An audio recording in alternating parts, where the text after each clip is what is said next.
Fellas, say goodbye to Chuck Sherman the boy. I am now a man.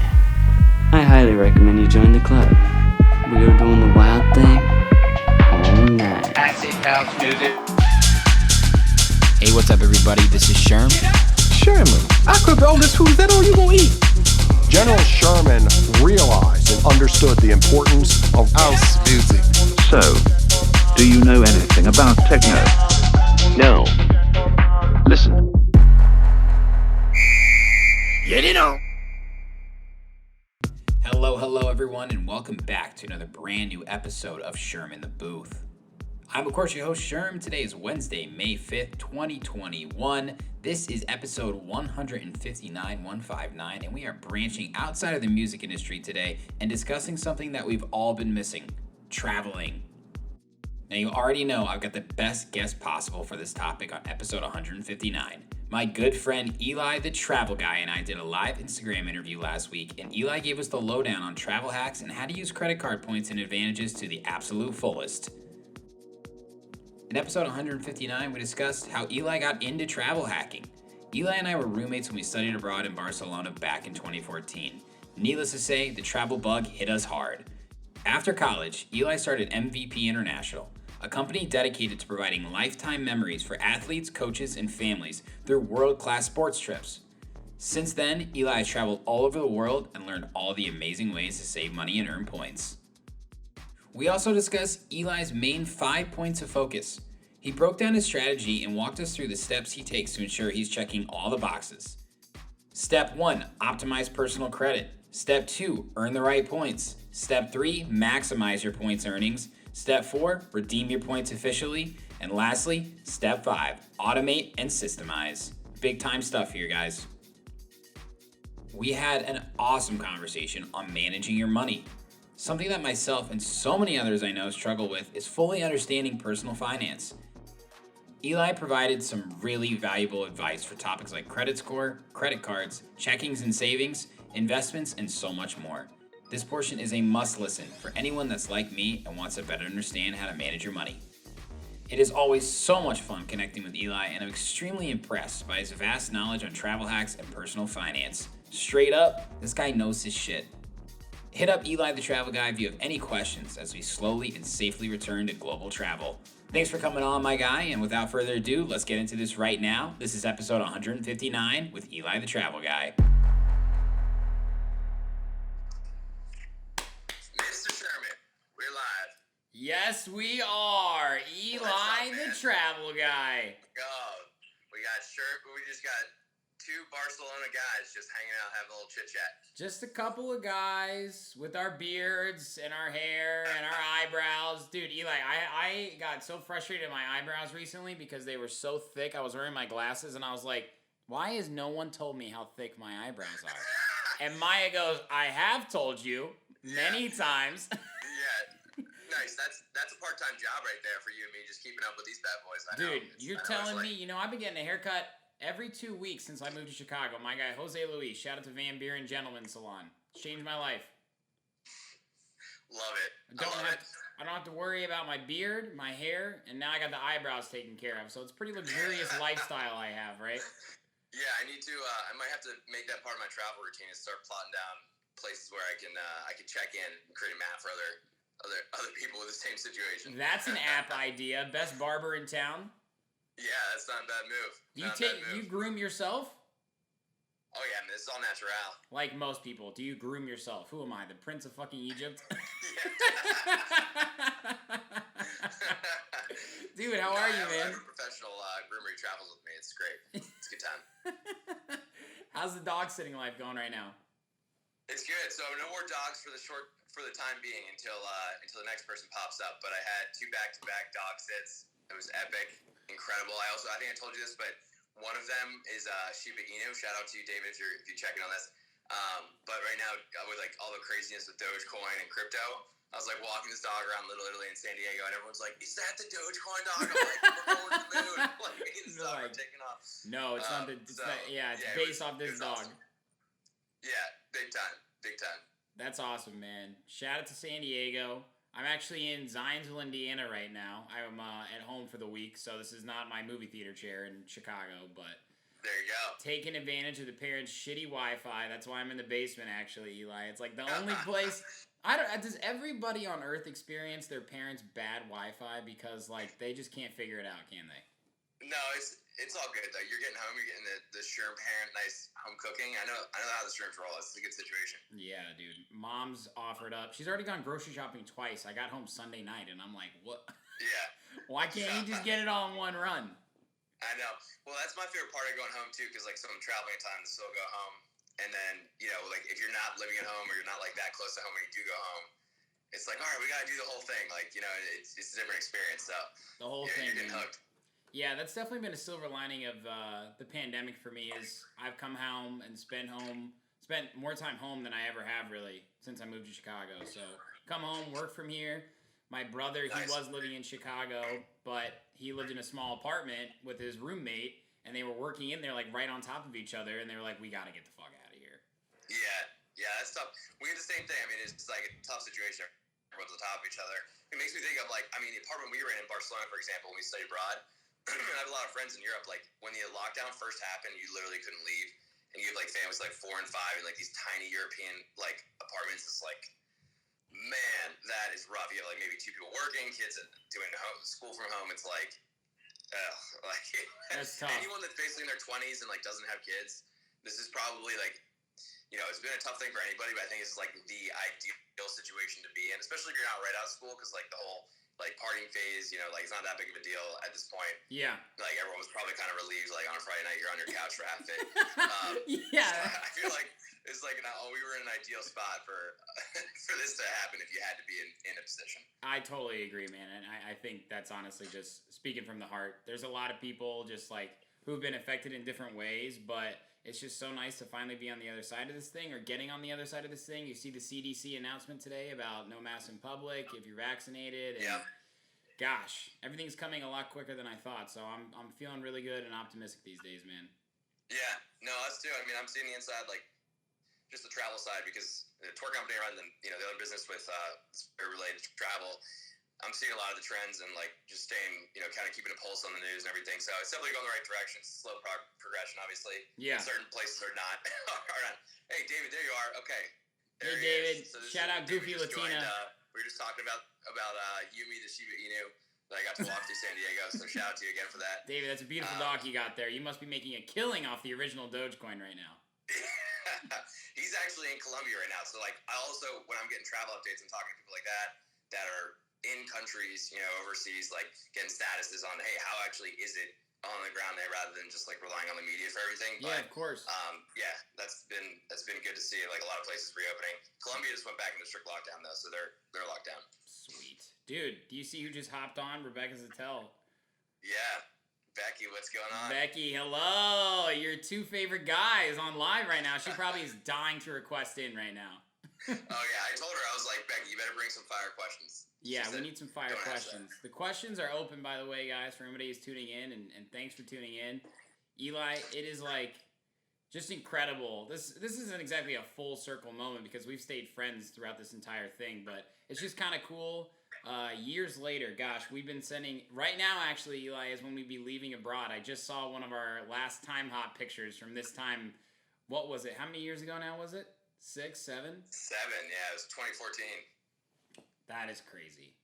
Yeah, I know. It's pretty funny because our text conversation for a couple of years was like just time hops. So it'd be like, God damn it. And then it'd be like a year later, it'd be like the same picture. It'd be like, I guess this is the last time I talked to you, but it's like a year ago.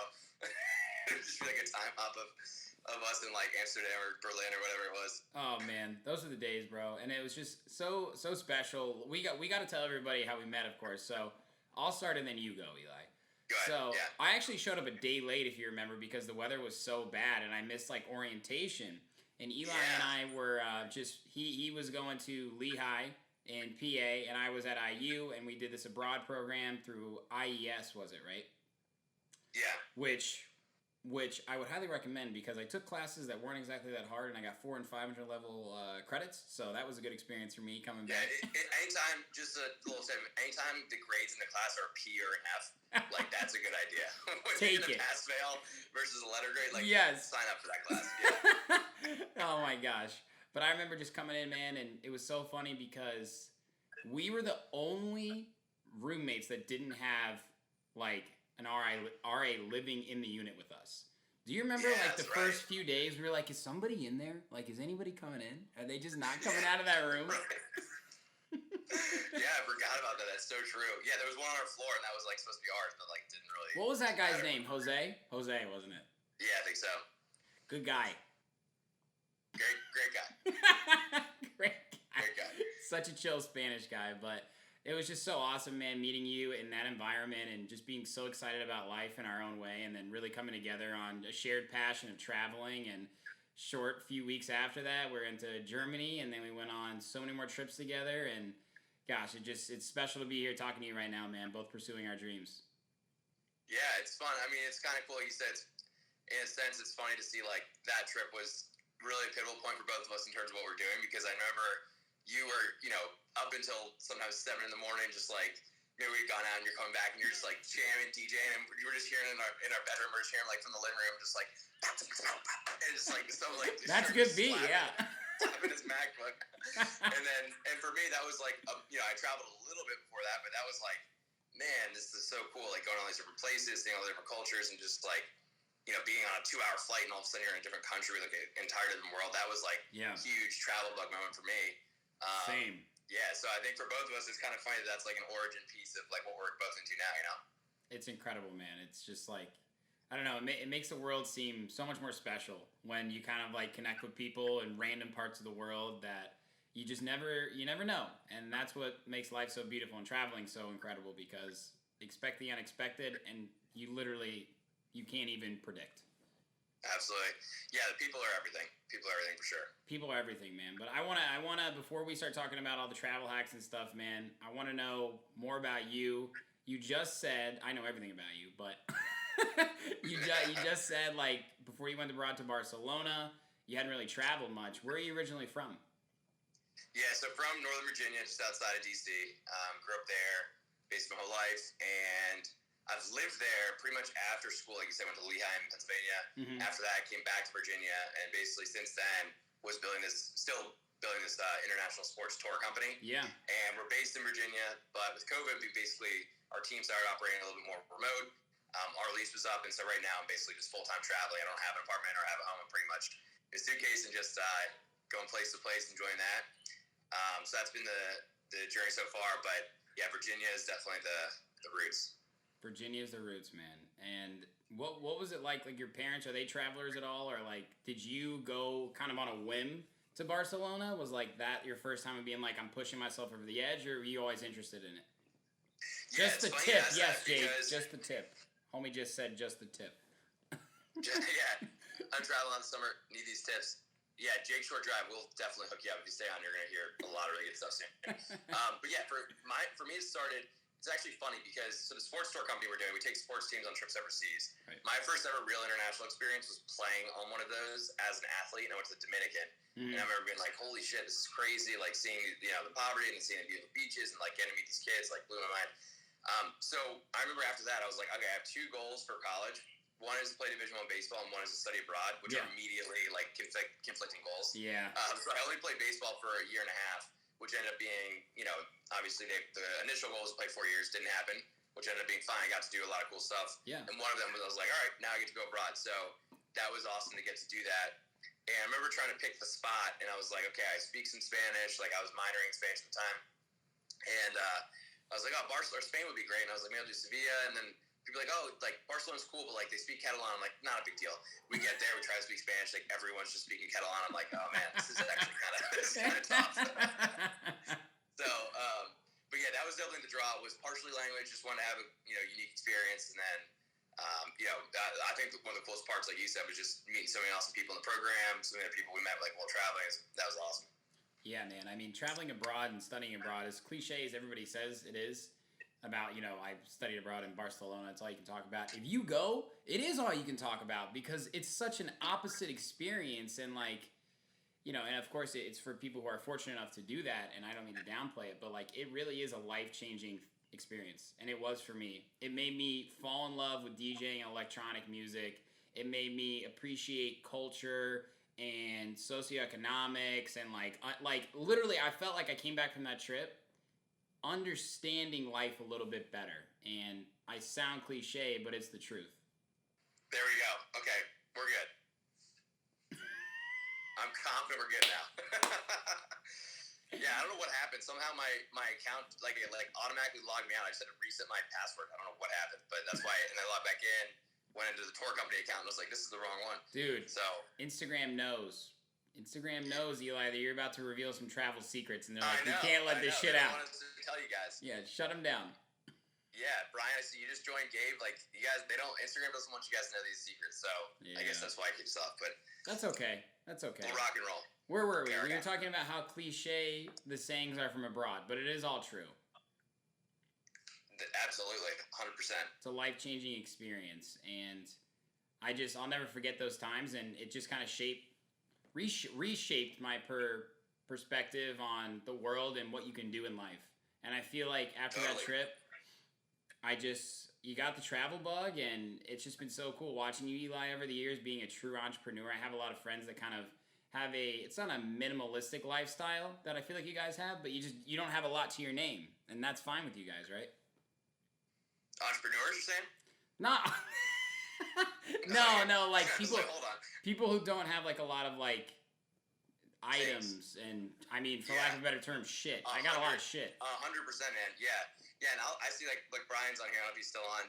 He lives in Barcelona, so like, there's a lot. It's really cool when you think about like also the study abroad and how that can translate into people being like, maybe I'll live abroad. He actually lives there now. He's an American dude. Awesome. And yeah, I mean, like if you want to live that, it's ultimately like what kind of lifestyle do you want? For me, I'd rather travel like as much as I can. Go to concerts, go to events, do that kind of stuff, go on trips, and have like hardly any physical things, than like have a bunch of stuff that I don't really care about. Yeah. I mean, that's like actually what I talk about a lot when we do these like presentations for our trips for the tour company. I'm like, look, in 20 years, your iPhone's gonna be cool. Like, these Beats headphones, sick. You're not gonna remember that. Like, you're gonna remember the trip you took. You're gonna remember like the epic concert you went to. Its experiences are 100% way more worth it. And so like, I'll put everything into that. Whether that's like going to a conference to learn, or going on a trip, or going to like a festival or whatever it is, like that, to me, that's definitely way more fulfilling than like anything you buy. I love that about you, Eli. Somebody just said something hilarious. I think it was Traylor Jones. He said all Eli's got is bulletproof coffee and elastic bands to work out. Yeah, that's exactly it. That's pretty much it. I have like two shorts and just like a bunch of workout stuff and bulletproof coffee. I'm good. Yeah, that's so specific. There's not even a city for you. That's why you're a nomad. You go all over trying to find your place. Anybody else here like bulletproof coffee? Yeah, exactly. I just know if I have that, like the day I'll be good. Like if I don't have anything else, I'll be fine. As long as I get that in, like everything's good. Yeah. It's funny you say nomad though, because for our tour company, one of our partners for that, this guy's basically Denzel Washington. He's our attorney. He's like an amazing dude, super cool. And I was telling him how I'm like traveling full time. He like looks at me and goes, "What'd you say?" And I'm like, "Yeah, it's called being like a nomad." He's like, "No, that's called being homeless, dude." And I'm like, "Huh?" Like, yeah, you're kind of right. I guess that's the case. So that's the modern day term. It's been fun, man. That's awesome, man. It's incredible. So you mentioned MVP International a little bit. Yeah. But I want to know, because that was kind of like a way for you to really understand sort of the travel business. And it is a business. There's a business side to it, of course. It's not just, of course, there's of course all these ways that you can actually take advantage of these things. Do you feel like that was kind of your first exposure to seeing the dark side, seeing the loopholes, understanding how it all works? Yeah, for sure. Yes. I mean, basically what happened is we started this tour company and we're sending these sports teams all over the world. And like, as business owners, we were looking at it and we're, every business owner should be looking at like, how do you increase revenue, decrease costs, increase profit, right?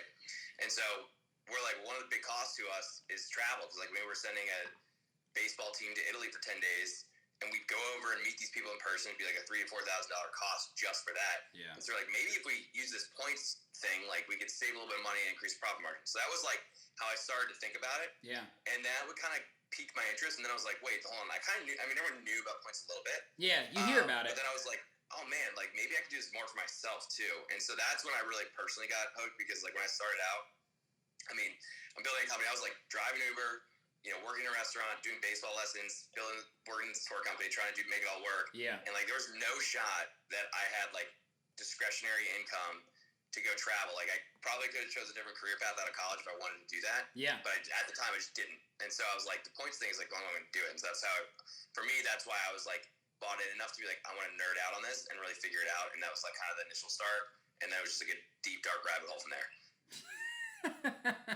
Very deep, dark rabbit hole. But Yeah. it's so cool what you were doing for them, man. And I really resonate with that as well. I mean, your own experience traveling abroad, like you just said, was playing sports. And it's just so cool to go with your team and the family. You really get this all-in-one experience.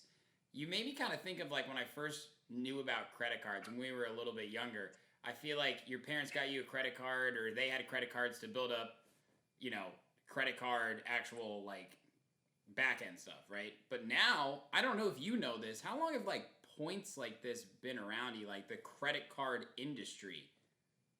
Yeah. So the credit card industry's been around for a while. Yeah. I think since really, I think it started like in the 50s, 60s or 70s. Like credit cards like have been around for a long time. Yeah. But the whole reward system, I don't know exactly when that came out, but I want to say it's probably maybe in the 90s. I would think sometime around there. I'm not entirely sure. Mm-hmm. The golden era for like travel hacking was definitely like the early 2000s. Yeah. Because basically what happened is there's all these loopholes and hacks, and they're still around. Yeah. And they're still amazing. But what happened was like as the internet, propagated information, like everyone started finding out, and so people started changing their rules. The airlines started changing stuff, and they took away some of like they call them like sweet spots, like these like epic point redemptions where it's like you're flying like this $10,000 seat.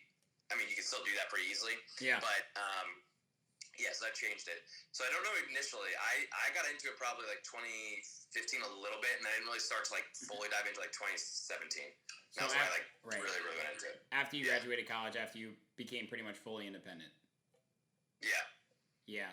Sometimes, I don't know if you have friends that do this, but they use debit cards and they pay in cash and stuff, and I respect that because I was like that for a while. In fact, it took me a long time to actually invest in the stock market and stuff. I just kept putting money in my savings account, basically putting it under my bed. And then I was like, well, you know what? If I have the money to pay off these credit cards, I get 3% cash back on this. My girlfriend, shout out Maya, she's like made me get all these credit cards, and she's like, you need to be getting this and doing it for that. And I'm like asking her questions. I'm like, we're at the grocery store. What do I use? Like, and that's when over the past couple of years, I started to think, okay, like if I already am able to pay off a credit card, why would I use my debit card when it's basically a discount almost, right? And then you get points. Correct. Yeah, it's also, I mean, the way we're typically taught about credit is like, you're taught to be like as risk averse as possible in school. Like, don't use credit cards, you're gonna get into debt, and then you're gonna be in trouble. I mean, if you don't use them smart, that's true. Like that will screw you. But like if you're decently financially responsible, then it only makes sense for a bunch of reasons. I mean, you have the point side, which is one, but you're also building credit history. So now when you get auto loans, you get mortgages, all this stuff, you're getting better rates. Yeah. You're also, there's fraud protection on a debit card. If someone like rips you off, it's gone. Like it's really hard to get that money back. Credit card, you just call the company and be like, look, this was an illegal charge or like whatever, fraudulent charge. Your money's back. There's so many benefits to it, and we're not talking about like the business side, and like if you want to start a business, and like how that works too. Yeah. But overall, it's definitely just like a significantly smarter move. Yeah, totally agreed, man. And you talked to me about your 5 sort of major points of emphasis, and that kind of brings us into step 1, which is optimizing your personal credit. Let's just say kind of from like the average person perspective, if I just graduated college, or if I'm in college, or at any point in life, what does that kind of look like, optimizing my personal credit? What do you mean by that? Yeah, so you want to optimize, like obviously the way that it works is there's a credit score. Right. And so just for like really high level basics, 3-digit number, basically can go up to 850. And to get premium cards, you got to have a high credit score. That's what lenders are looking at when they're deciding your credit worthy or not, and they want to lend to you, right? So it can give you a credit card. So you want to have your score above a certain point. Typically for like top level cards, you want to get at least 700, ideally over like 720, 730 is like is really good.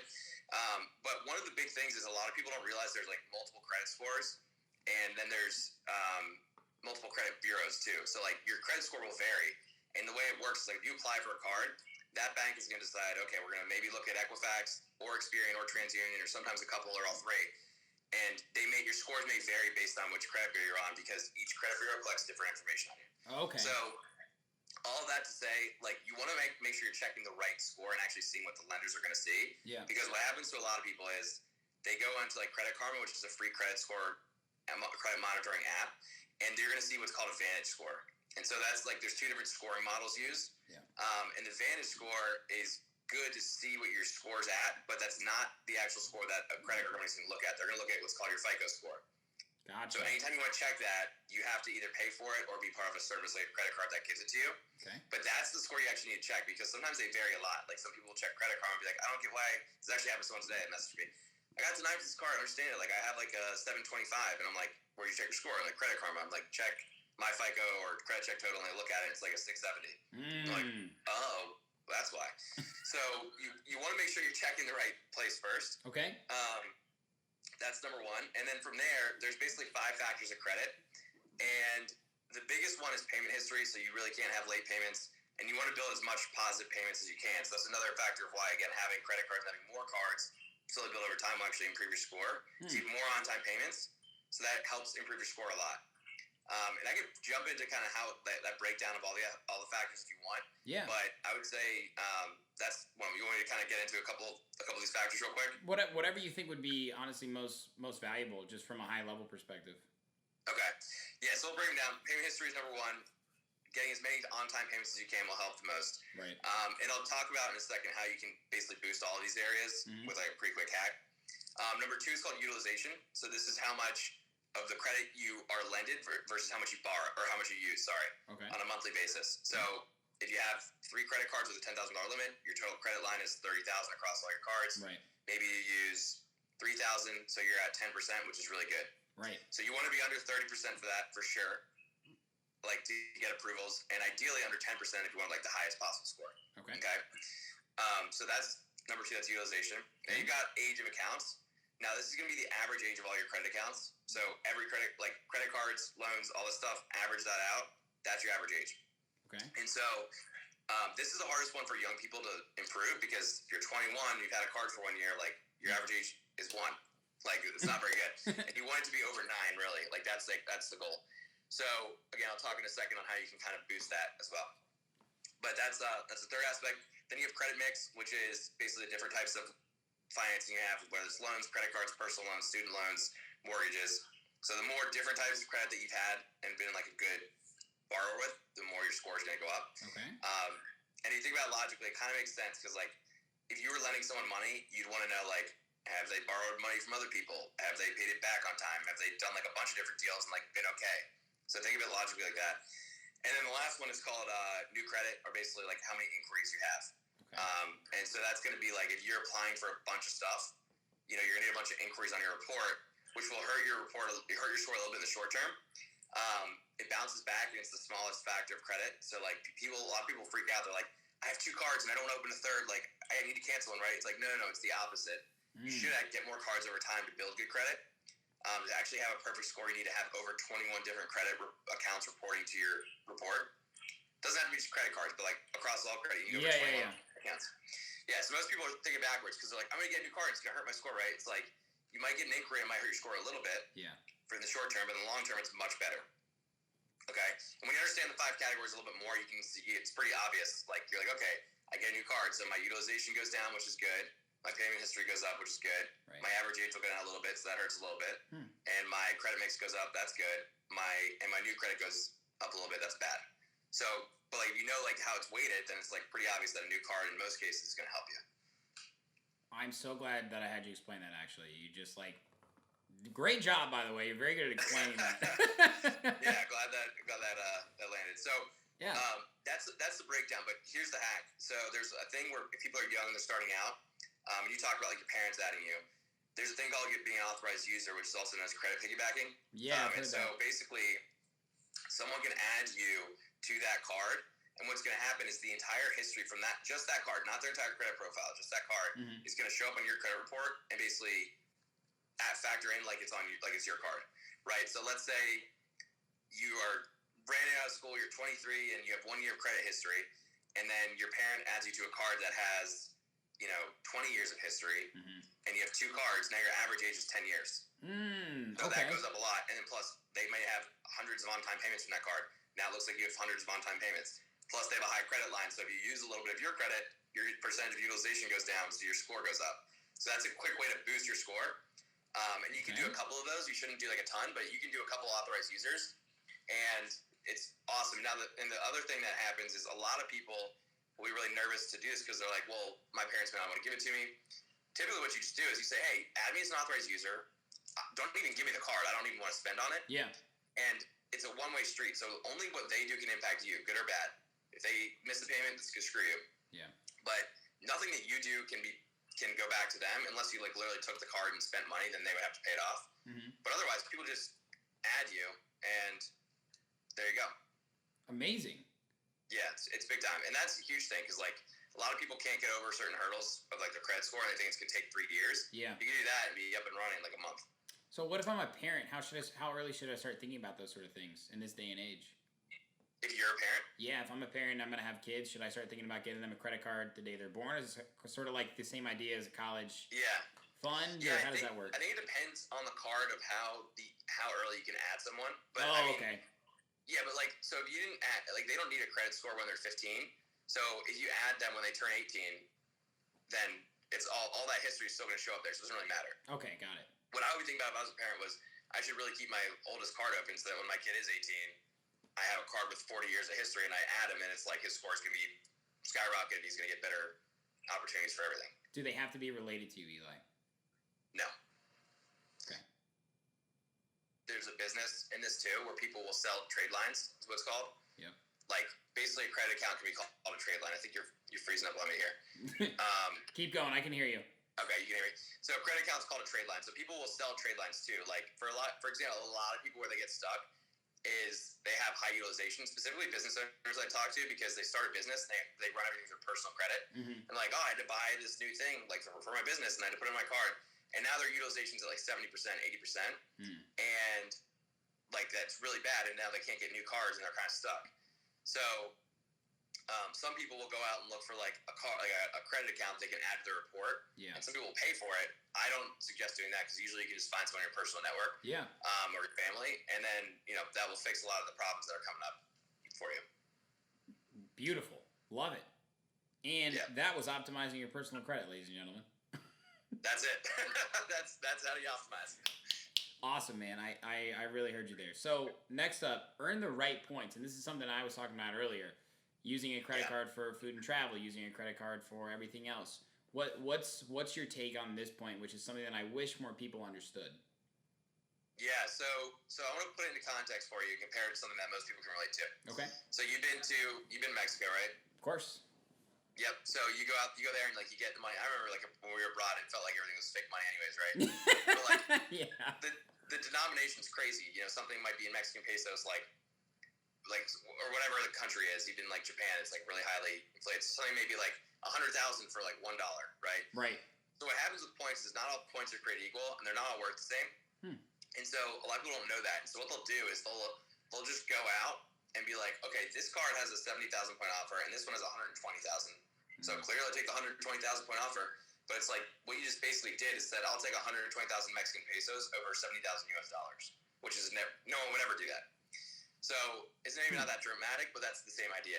Yeah. And so you want to earn the right points, and you want to earn basically points that are flexible. So like there's different ways to use them, which we'll get into in a minute. But like you can either basically earn flexible points, which are like bank points, so like Chase points, Amex, Capital One, or Citi are really the main ones. Yeah. And you can basically transfer those into other airlines or hotels, or use them through their travel portals. So it gives you a lot of flexibility and like utility just from having those. Right. Or you can earn like loyalty points, which would be like earning Delta points or American points. Right. And basically what happens is if you're in Delta points, then it turns out that American or United is the best flight for your route. Like you're done. You can't do anything. Yeah. Right. So that kind of wastes the opportunity. Yeah. So it is still good to earn those, but I always suggest starting with the flexible ones for sure.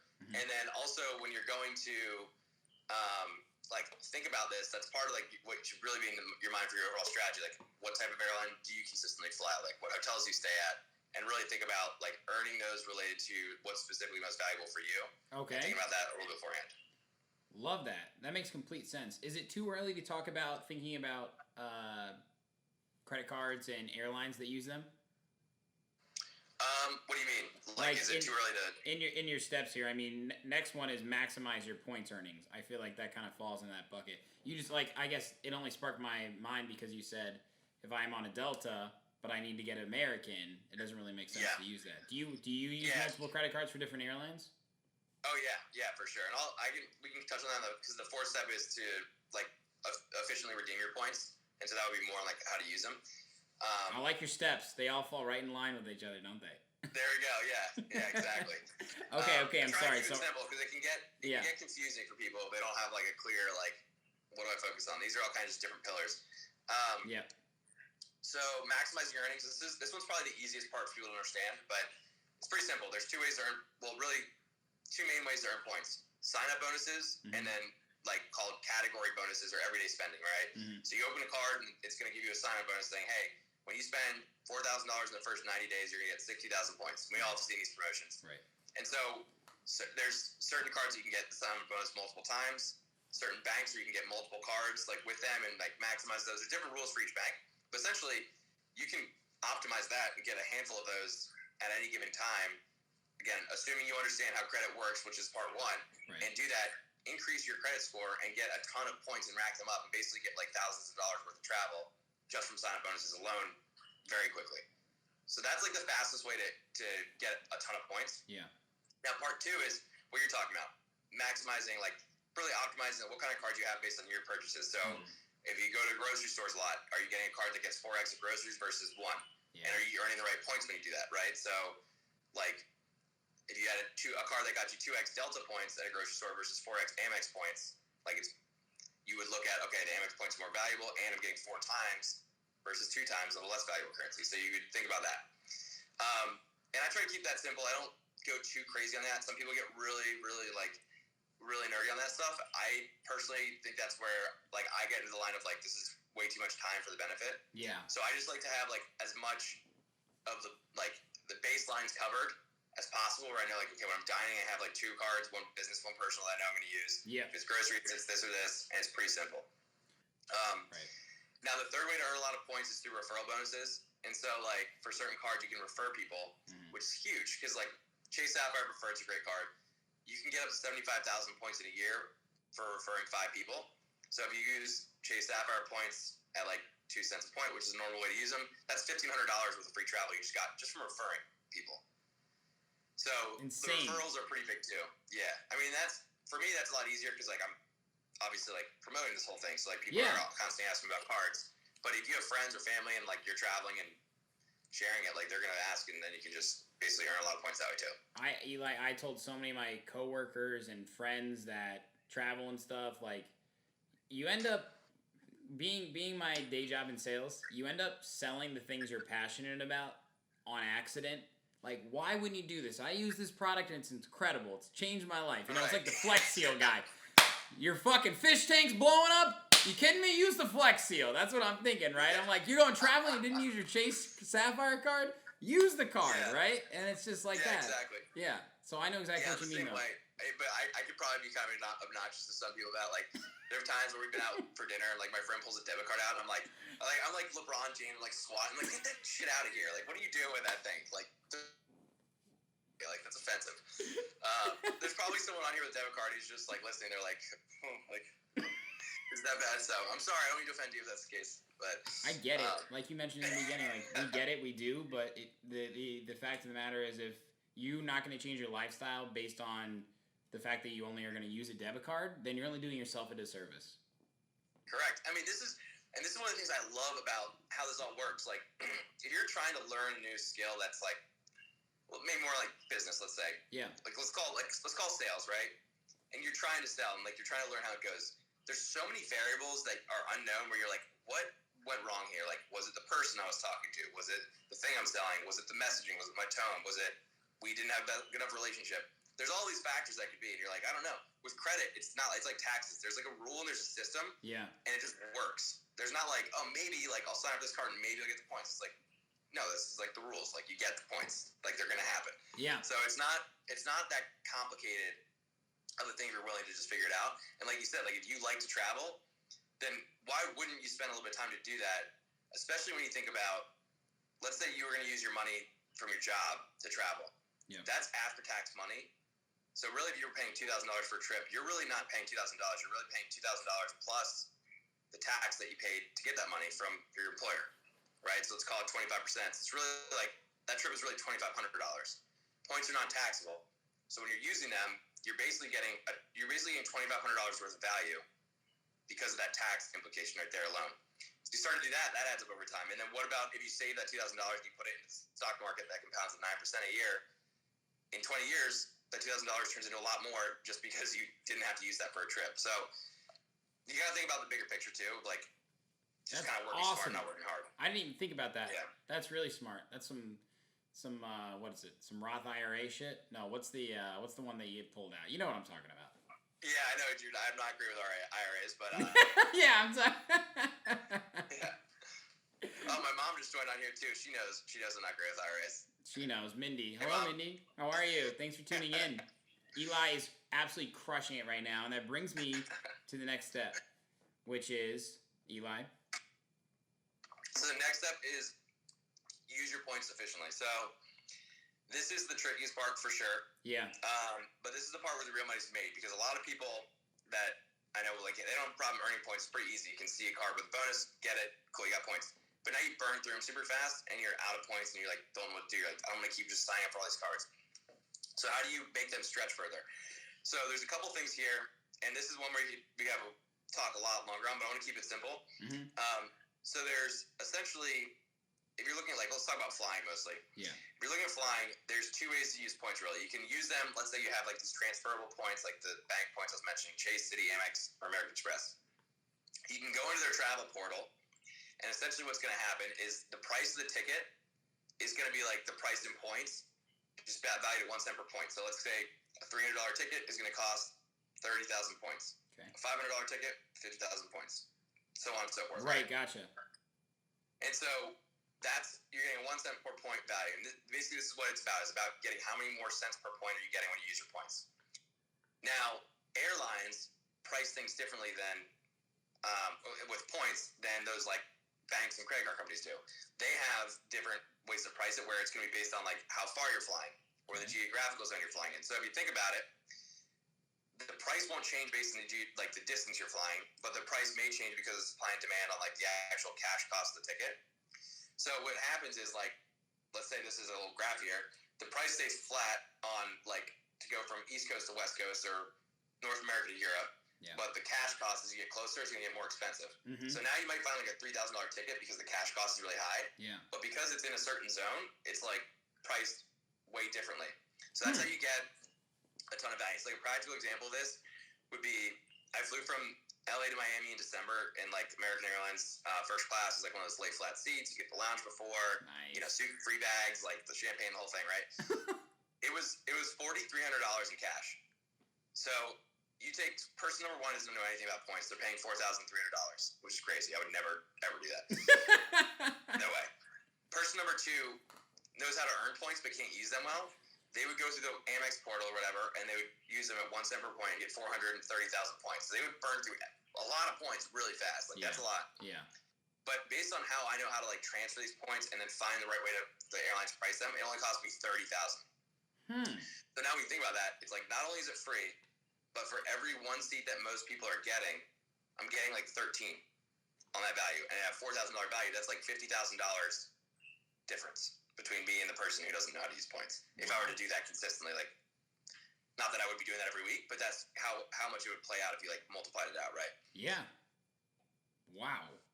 That is incredible. Wait, how dope was that flight though? I mean, you've been taking a lot of cool first class flights, but that's pretty cool. I mean, it's awesome. It's the best. Like, it's great.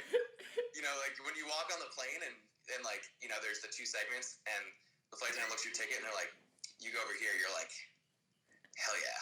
Like, let's go. How was the service? That was a Michelin star service, I bet.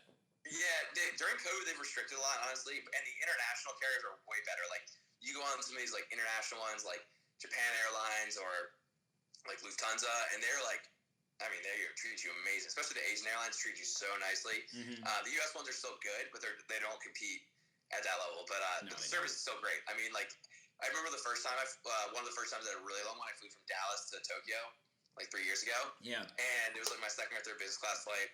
And I was asking the guy, I was like, I had like a double Woodford on the rocks. And like, the first minute I got out there. And I'm like, can I have another one? He goes, you're in first class. You can do anything. He literally said that. And I was like, that is hilarious that you literally just said that to me. And I'm like, then let's go. Let's go. Dude, I had a great experience I landed in Tokyo after that, and I was just like, oh my God. Oh my God. Country, man. Like, that was a fun ride, though. There you go. I took mine. I went to, I think I told you about this. We went to India for a friend's wedding, and we took Swiss Air. And we went Chicago to Switzerland to New Delhi. And, dude, both flights, I'm just like feeling myself. I'm like, oh, I can have unlimited wine. Even, dude, I don't know what it was. I don't know if it was the air and the altitude, but the meals were so dank. They were just like nice and warm. And I think it was just because they were warm, you know?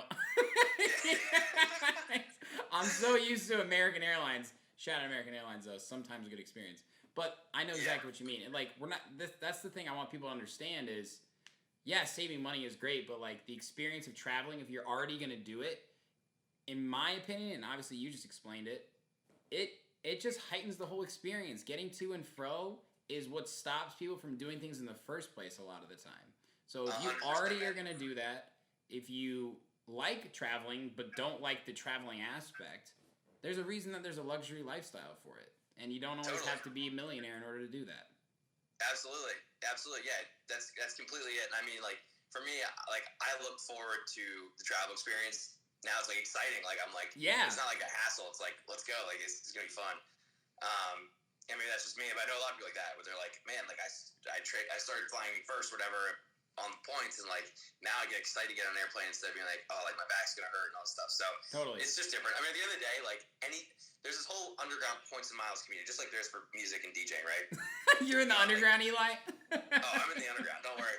But, you know, there's, like, Reddit forums and all these Facebook groups and all stuff. Yeah. And it's hilarious because so many people in there are, like, bitching and complaining about this most ridiculous thing. It's, like, there's, like, first world problems, and then there's, like, a tier above first world problems. And somehow, like, I don't know how that exists, but when people are like, oh, the in-flight service on this first-class flight, like, they didn't bring the hot towel. I'm like, are you kidding me? Like, who the hell cares? Like, it's a ridiculous complaint. But, so at the end of the day, like, I know we're talking about, like, kind of luxury things that aren't really that important in the end of the day in the world. But, like, if you can enjoy it and there's a system that's basically there for you to take advantage of, like, why wouldn't you do that? I completely agree, man. And it's simply put. So, last step, automate and systemize. Great word. Yeah. Dude, slick words. Your eyes words here are just, whew, off of the charts. Optimize, systemize, automate. Yeah, so this is just about, you don't want this to turn into a part-time job. And for a lot of people who get really into this stuff, that's what it is. And, like, I think that's the waste of the opportunity cost doesn't make sense to do that. So how do you, like, spend a minimal amount of time and get the most value? A couple things, easy things. For a lot of cards, you don't want to ever close cards, by the way, because you want to keep that credit history building, the age building. In rare cases, it makes sense, but most cases, it doesn't. So what do? You downgrade your card, and then what you should do is put a subscription on, like Netflix, Hulu, whatever, because you're continuing to report positive payment history, which builds your payment factor, which we talked about. But put things on auto pay. At least put the minimum statement on there so you know you're never going to have a late payment, and that it's automatically paying off. It's out of sight, out of mind, especially if it's card you're not using every day, but, like, you put, like, a $9 purchase on, and now you're building payment history on time. Right. And it's just automated, right? What apps do you use to basically do this? There's a couple apps. If you really get into this and you have, like, all your rewards accounts and you want to log into 30 different places, you know, there's something like called a Word Wallet. There's another one called TripIt. And these apps will link all your rewards accounts. So, like, if you have a bunch of points, you can see them all in one place, like what you're going to use, what you're going to be able to use to book stuff. Yeah. Again, downloading all the travel apps, I would say, is a big one. And then, like, if you do have a bunch of credit card and, like, loyalty accounts and bank accounts, so, like, get one of those, like, tools that will automatically log you in. LastPass, Dashlane, I think there's one called 1Password. Stuff like that just helps you save a ton of time. Yep. So I always suggest, optimizing like that kind of stuff because, again, if not, you're going to be sitting there like, I forgot my password, and it takes like 8 minutes and you need to reset it and do the whole thing. You know what I'm talking about. That's so annoying. Yep. So you don't want to have all these little annoying things pop up. You want it to be as seamless as possible. So that's definitely part of it. Love it, man. Love it. That was incredible, Eli. Like 5 major points of emphasis, man. And I really like how you broke it down too, because it's very relatable in a lot of different ways. And again, I just want the overarching thing here is that as the world kind of comes back slowly and safely, like if you've had a job, and I'm sure hope you're grateful that you have, you're gonna want to travel again, and you've got this money saved up, and you don't have to go there and just blow it, man. Like the world isn't Vegas. That's why there are these things. So, yeah, it's just like I'm learning a lot, Eli. By the way, awesome. I'm recording this, or I would be taking notes, literally. Yeah, no, all good. And there's a couple other like kind of practical ideas that we can throw out too to people. I'm just like thinking, we'll just throw out some ideas of like, here's other things that you could do. Yeah, I was going to actually give you scenarios, Eli. So I was going to say maybe if I'm a single male or single female and wanted to travel all over, where would you kind of start from a credit card or any sort of advice perspective? Yeah, for sure. So I'm definitely I'd be start with like one program and earn as many points as you can there. Yeah. Like between Chase or Amex, those are the easiest to use. Right. Okay. And then a couple things I would look at is what's like important to me. Do I want lounge access to the airport? Do I want to skip the lines? Which you should absolutely get a card that has global entry and TSA pre-check included because there's so many. Yeah. And the amount of times there's like a 300-person line for security, and then TSA pre-check, it's like 2 people. It's ridiculous. Or like global entry. Do you have that? I do have global entry, yes. But TSA pre-check, I haven't traveled internationally in a while, but TSA pre-check, I know exactly what you mean. It's amazing. Yeah, it's the best. And if you get global entry, it comes with TSA pre-check, so you're good to go. Yeah, right. So get that, and then think about like, okay, do you want a card that has lounge access? So look at like which card has the most amenities perks that you want, and a lot of them are gonna have annual fees. But when you add up like how much value you're getting, it becomes like a card that you're gonna profit off of just from like having those amenities, right? If you travel a decent amount. Yeah. There's other ones like the Hilton Aspire card will give you automatic Hilton Diamond status. So if you like to stay at Hilton's, you're getting free breakfast every time you go for 2 people. You're getting automatic upgrades to suites. You're getting like a 1 free night a year, plus a ton of points, plus like a $300 property credit, plus lounge access. So like, when you add all that up, like if you want to travel, kind of like you just said, like a lot, that's like thousands. That's like hundreds, at least minimally hundreds of dollars, up to thousands of dollars worth of travel on one card right there. So insane.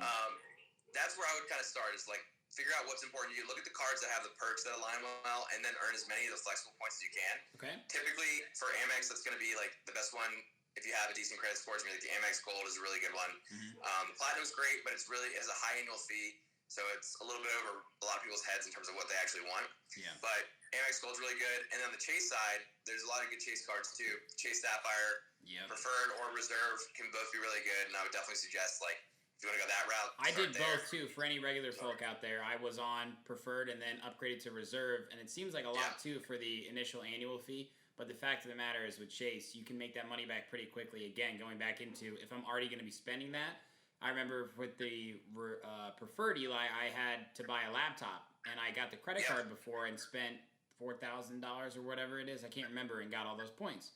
So it's like time this stuff out too. Yeah, exactly. 100%. Yeah, and I know a lot of people on here, some are business owners, some are just like, normal 9-to-5 situation where they don't have a business going on. Yeah. But if you do, maybe it's something like paying taxes. Like you can pay that on a credit card. Get a card right before that, get a huge sign-up bonus. You're going to pay taxes and get 100,000 points worth like $2,000. Like that's a win.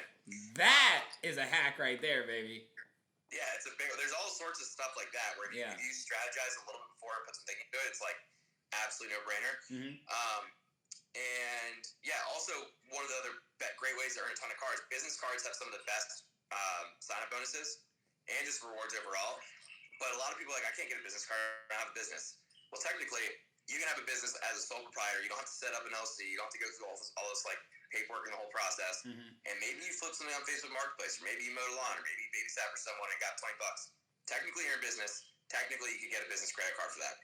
So there are friends that I have that have helped do that. Like they're getting business credit cards with great bonuses, great spending opportunities, and like also if you want to leverage that to scale business, then that's actually a really good opportunity too. That's a totally different conversation. Yeah. But business cards can get you a lot of points too if you're willing to just like sit down and figure that out. It'll take like half an hour to an hour to look into, and you're good to go. Love that. That was actually one of my next ones. Is like if I'm an entrepreneur and I'm going to start a business, and it's just kind of me against the world. Are there different advantages that I should be thinking about then, whether I don't want to be an individual LLC or proprietor? How would I think about that if I wanted to start my own business? Yeah, LLC is definitely the best way. Well, I'm not a financial advisor, I'm not a legal advisor. I don't know, like everyone's situation varies. But for credit card purposes specifically, an LLC is definitely the best and easiest.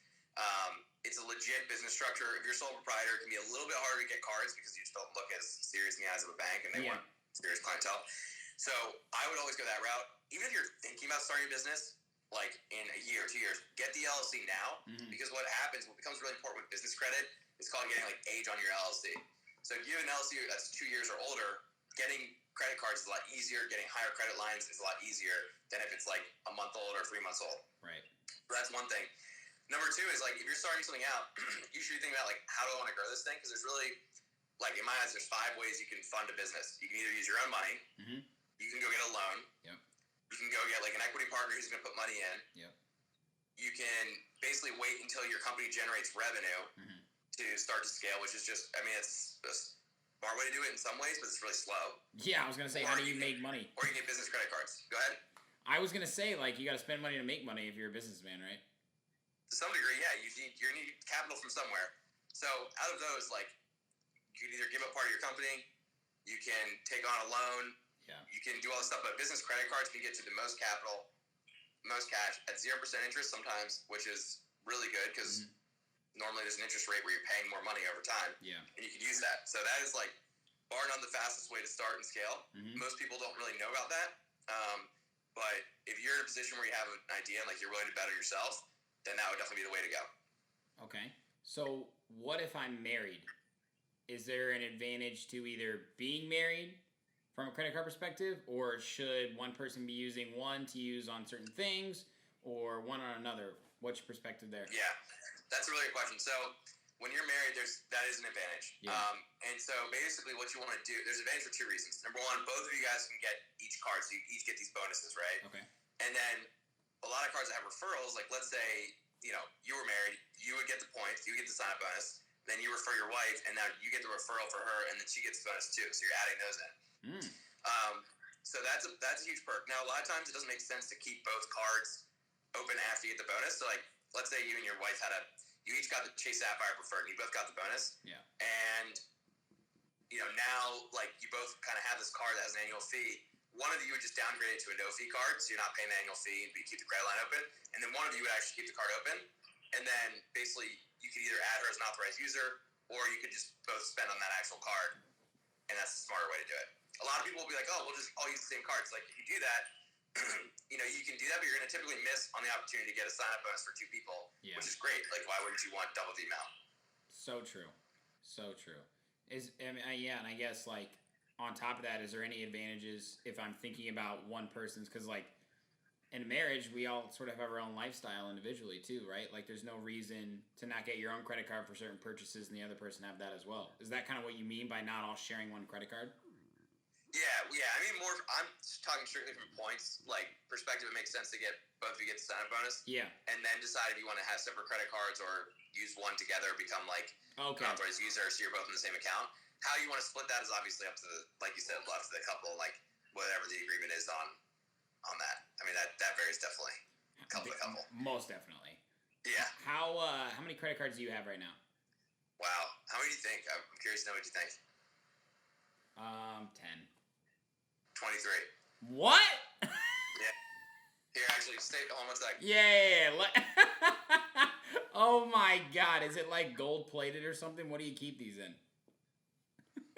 So, this is like, I should probably change this, but this is pretty embarrassing. I have like a literal man purse that I literally carry around with me. Like if anyone on here tries to rob me, like, okay, you get a lot of credit cards from me.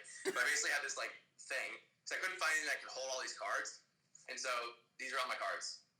Jesus. And some of them are credit cards. There's a couple like priority pass lounge cards, like airline frequent flyer cards, stuff like that. But that's the stack. Unbelievable. Yeah, but I carry around like 4. Like I just have like my everyday ones, like a couple business cards, a couple personal cards. That's what I carry around. But I have these. These are my kids, so you always take your kids on vacation. Yeah, that's the biggest attachment you have in your life right now. Yeah, exactly. You're right. That's my biggest obligation. That's awesome, man. Very cool. Okay, Eli, before we end, and before I even go into this part, I want to say thank you so much because, like, this is something I've always been passionate about, and it's something that I felt like a lot of people have kind of had to give me the information to understand, because a lot of this stuff out there is unknown, and it's kind of, and for whatever reason, our generation and generations above and lower, we don't really want to do the research on this stuff. So I wanted to use my platform and collaborate with your platform to give people the understanding of, like, this is the now and this is the future, in my opinion. And I do believe you agree with me there. Yeah, 100%. 100%. Again, like, we live in such a cool time where you can even do this. Like, yeah, it's crazy. I mean, the world, like, there's a lot of stuff to complain about, I'm sure. You know, there's injustices, there's pandemic issues, there's all this stuff. But, like, political issues. But at the end of the day, like, if you look over, like, human history, it's a pretty damn good time still compared to everything else if you put it into context. And, like, the fact that you can just travel at all, I mean, as the world continues to open back up, and then you can travel for free, and then you can travel for free in luxury, it's, like, it's amazing. Like, that is, like, the coolest thing of all time to me. I don't know. That's why I love it. I think you're spot on with that. And, yeah, it's been fun talking with you about this. Hopefully this is valuable for whoever's listening. And if you have questions, guys, definitely hit me up. Happy to be a resource for you and share any insights and tips, because it can be, like you said, if you don't have, that's why I like breaking the 5 steps. If you don't have, like, context to look at this through, and you see bits of information, it can be really confusing as to, like, how you actually turn that into taking action. So that's what I like to do, is help people just make it clear. Love it, Eli. Okay, are you ready for a rapid fire round like we talked about? Rapid fire me, let's go. I have to answer the questions too, right? Yes. Okay, all right, but you're gonna answer first, and then I'm gonna bounce on. I'll answer first. You get a little more time. That's fine. You're the host. Okay. All right, best trip while studying abroad. Wow. Berlin. Lagos. Lagos is it. Actually, Lagos is it. But Berlin was fun too. You can't steal my answer. Yeah, that's true. I forgot. I was panicking. But Lagos was sick. That's like one of my favorite places ever. Okay, which one do you talk about the most then? On top of that. Lagos. Yes. When people ask me, like, what's your favorite place in the world, I'm like, that is the hardest question ever. But that's always one of them that I put up there. I always throw that in there. But do you remember that mental note that I made a mistake when we were sitting on the surfboards out on the ocean and we were looking and there was nothing going on, and all that was going on was us sitting in the ocean? I was like, yep. Let's remember this moment. Here we are. Yes! I'm so glad I did that. I know. Nuts to you for that. Nuts, bro. I do remember that. I remember that vividly. We were like, dude, we need to take this in. Like, this is the most incredible thing. And we're like, this is just unbelievable. Like, I remember that very vividly. Yeah. Me too. It's incredible. Me too. And I remember us in our wetsuits, not knowing how to surf, but really going for it. Oh, yeah. Yeah, that's also, anyone that's listening, if you want to go to a bar where the bartenders will hit you in the head with a helmet while they, like, give you a beer bong that has mustard in it, go to Lagos and go to, I think it's called, like, Los Monos or something like that. That is the craziest. That's the craziest thing ever. One of the greatest trips of my life, hands down. Okay. Yeah, absolutely blessed. Okay. Each of these could be its own podcast interview. Okay. Yeah. Favorite international food? Sushi in Japan. Oh my God, you've had sushi in Japan? Oh, it's like, yeah. Oh, whatever you say, I'm sorry, which will not be the same. No, I don't. I'd like to decline to answer. I'm gonna say the Greco in Barcelona. That's my second favorite. But I can't say Italian food in Spain. I'm gonna say, honestly, the jamon iberico that we had when we went to the what was that first little trip that we went on? I can't remember where it was. Was it CJ? It wasn't CJ's. Tarragona. Yes. Yeah, cool spot. We take our tour team, our basketball teams there too. Hell yes, that was incredible. Yeah, that was my answer. That's still a pretty good answer. I like that. Don't forget about the Greco though in Barcelona. That's pretty. That's pretty damn good. All right, let's mention it again. Yeah, what did Riv get there all the time? We all got it though. We all got it, dude. I'll go back. I actually went back like 2 years ago. I was with some friends and we were like hyped. Like my one friend literally flew like just for that, I think. And we got there and we were going for the white truffle gnocchi is what they have. Yeah, the white truffle gnocchi, yeah. Yeah, or is it tortellini? White truffle tortellini, I think. And Yeah, it's white truffle tortellini. Yeah. And we got there, and they were like, there was just the whole menu, and they just had a big X on it, and they were like, we don't have it. And I was like, we're flying home. Like, this is not okay. They're like, we're out. They're like, we don't have any white truffle. We're like, what? So. Oh, that place was the shit. Okay, next up. Least favorite vacation spot that you've been to? Wow. Okay, that's a tough one. That is. Damn. Probably from way back in the day. Yeah, man, dude, that's a really hard one. It is. We're talking about international, right? I can't pick like North No, Carolina. you can pick. I was gonna probably say Florida on some region of Florida. Yeah. Dude, I'm panicking a little bit. I'm trying to think of anywhere I've had like a really bad time. I mean, did you go on any college trips? We went to PV. That was awesome, though. Yeah, that was sick. That's gotta be sick. Dude, I can't answer it. I have to pass. Travel guy. Okay, pass. I honestly can't think of a. I mean, I don't need to go into it. How about that? Okay. But it was Florida. Part of Florida. Bad experience in Florida. Bad experience in Florida, everybody. Okay, here we go. We're gonna switch it up. Favorite TV show as a kid? Wow, Rocket Power. Rugrats. But Nice. wow, did fucking Rocket Power fuck though? That show. Fucked. That was the best. Woogity woogity woogity woogity woogity woogity. Who didn't want to be Otto Rocket or Uncle Tito? Like those were my only two life paths that I could choose. Dude, for sure. I want it to be Otto. Nice. Yeah. Nice response there. Okay. Most used emoji. Probably the crying, laughing one. Same. Like this guy. You know that we're out of touch now, Eli. You're supposed to use the skull for laughing. That's what Gen Z does. I am canceling Gen Z's decision on that. If you the idea is that they don't even use that anymore. You put the skull because I laugh so hard I'm dead. I'm like, wow. Oh my god. Oh my god. I'm out. Me it's too. Probably that. Yeah. My second one is the bicep guy. Nice. Yeah. Yeah, that's like my new thumbs up. Like they say something like this. It's that workout place you go to. That gym. What's it called? Fit Athletic down here is amazing. Best gym. Gav Gibbons just joined. This guy works out like a beast. He knows. Let's go, Gav. Great gym, Gavin. Gav knows. Okay. Song that gets you the most pumped up. Wow. Oh my god. It's definitely Kygo. Said no one ever. Dude, it probably is. Actually, you know what it is? It's Million Voices by Otto Knows. That song gets me pumped up. Yeah, Kygo's pretty pumped, but yeah. Yeah, I mean that goes back to the Barcelona time when they would play that and people just go nuts and you're like, oh my god, it's incredible. That makes me feel young. I actually played that song at a balcony party on Saturday and it went off. It was a bunch of people our age and it does so well. It's a timeless track. Nice. What's yours? You have to pick one. Song that makes me get the most pumped up. Dude, so many tracks. Get ready for this.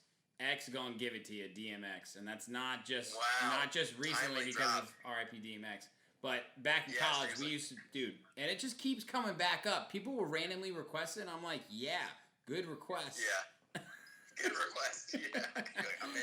Dude, that's Eli, hilarious.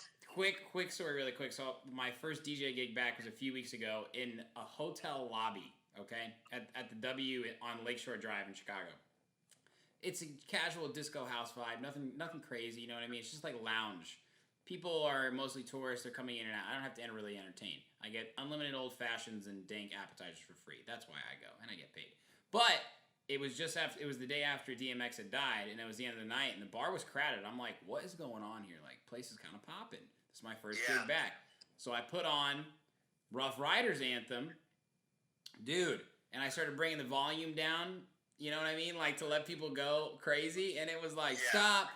Hey, drop. Yeah, people probably went nuts. Yeah, they did. So bringing the energy. Energy. Couldn't help it. Dude, that's got to be so fun. Just being we are going to, that's got to be a blast when you're up there. And you're just I'm just going to bring some fire to these people. Totally. And literally the bartenders and the concierge was over there, kind of roaming around. She's like, yeah. She's like, I can't do this, but let's go. Yeah, no one saw that. Okay, favorite beer. Favorite beer. I really love for casual. See, this is a situational thing, which is cop out answer. But like last night, I had a Lagunitas, like a little boardwalk sunset action. Like Was it an IPA? Yeah. That is my favorite beer, bro. Really? Nice. They got a big distillery in Chicago and in Southern California, so that's why it was easy to get there. Oh, nice. There we go. Yeah, that's just a solid IPA. Not too hoppy, not too like weak, but perfect for a lot of situations. But yeah, I feel like beer is a very situational thing. It absolutely like is. If I'm traveling, you gotta drink local beers. So like that's gonna be Peroni in Italy is probably my favorite. Oh, the best. Yeah. Remember Estrella Damm? Oh yeah, exactly. Kind of tastes like burnt wood that has been turned into beer. It doesn't help when it's like some sketchy guy that's like, you want something like for $1, and he like goes into the sewer and like pulls out a bag. And it's like, here you go. Like outside of a club in Barcelona. Yeah. Or it's like X marks the spot. He's got a treasure map with like beers buried in the sand, and they're like selling him outside of opium for $1. That is like. Yeah, you're like, I'll drink it. Yeah, that's the best tasting beer on the planet. I agree. Amen. Preach. Okay. Favorite liquor. And be specific. Give me a brand. Yeah, I will. It's definitely. I'm gonna say for like an all things situation, I'm gonna go Woodford. Very, very good response there. Yeah, is yours Jameson? Because you used to crush some Jameson. No, I got off that. I matured. I I don't need to go chugging Irish whiskey the rest of my life, okay? I do have some nights where some of my friends will, they know my affiliation with Jameson, but I got off that. I still like it. Actually, Jameson does have like this casket-aged Jameson that's actually pretty good. But no. I'm going to take Maker's 47. Solid. Very solid choice. Or Maker's. Either is fine with me. But yeah. Quality choice. Quality choice. We're all American guys here with our Lagunitas and whiskeys, aren't we? Yeah, that's 100% it. Okay. All-time favorite athlete.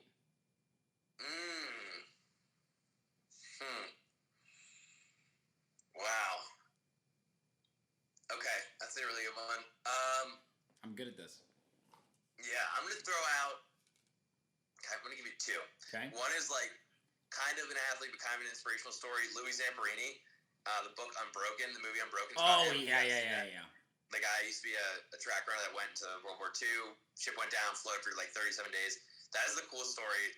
I get chills when I like literally not talking about it. It's the coolest story of all time. The other one, I'm gonna say David Ortiz, aka Big Papi from the Boston Red Sox. I used to have a fat head of him in my room when fat heads were a thing. Oh my God. He was just so fun to watch, man. I was like, and he's just such an entertainer too. Like, great all around guy.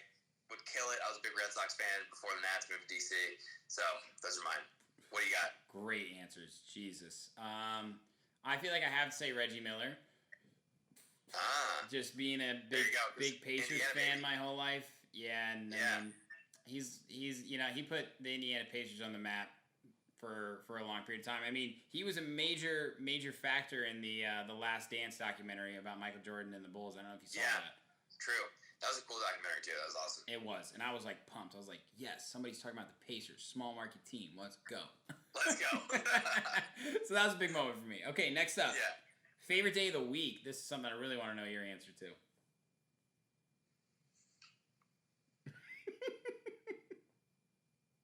I love me some Fridays. I love Fridays. What time of the day on Friday? Like done with work on Friday? Like finishing up work.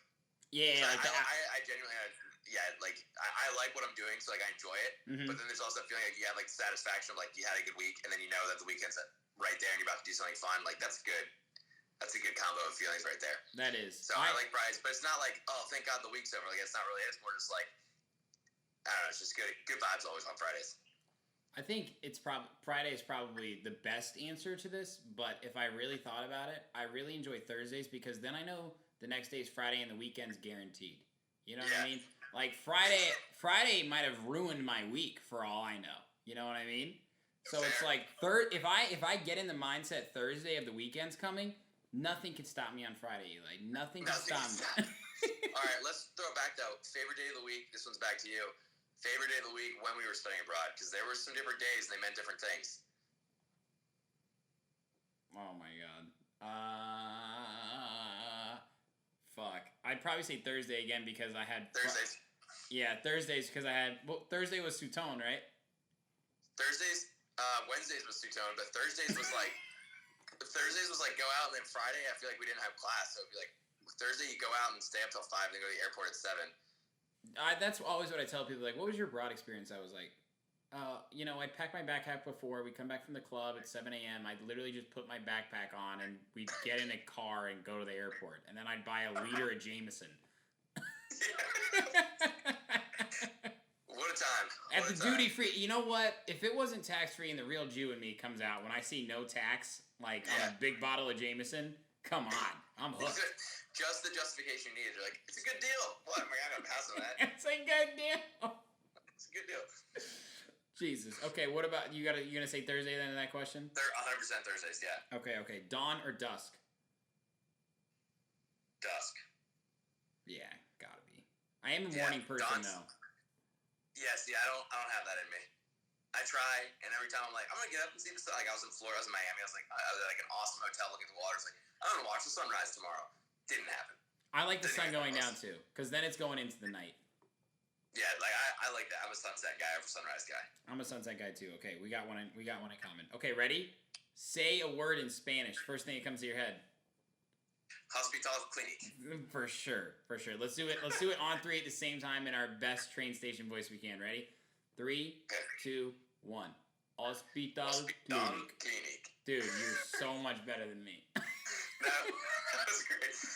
For the people who are listening, there's not that many on right now, but that is the name of our metro stop in Spain, and that would just get stuck in our heads, and that was like just on loop in our brain. Like just constantly just próxima estación, hospital clinic. Dude, that guy honestly helped me learn Spanish. Yeah. No lie, I was in Charleston 2 weeks ago.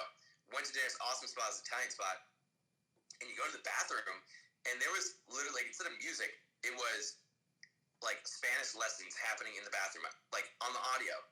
It was like them saying something and then saying in English and then saying something in Spanish. Like, I'm like, this is kind of weird, but kind of cool. Like, I'm peeing and learning Spanish at the same time. Like, nice. I kind of like that. That's a good experience. I kind of feel like I'm leveling up, like, in this restaurant. It's very wholesome.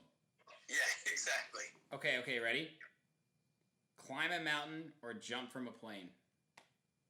Wow, climb a mountain. Jump from a plane scares the hell out of me. I will do it at some point. But I haven't really climbed any big mountains, and that's something I do actually want to do. So I'll pick that. What about you? I'm definitely not jumping from a plane. I never want to do that. You'll do it at some point. You think? I think you will. Can we do it together? I would do it with you. I'll jump out of a plane with you. All right, can we hold hands? I can't promise that. It's not safe anyway. Yeah, exactly. That violates safety code. No, can't do. Fuck, man, that scares the shit out of me, but God. Yeah, that'd be terrifying. Okay, all right. And this is my last one. You ready? Okay. Favorite city in Europe, and it can't be Lagos. Is it to visit or like if I was going to live there? Live there.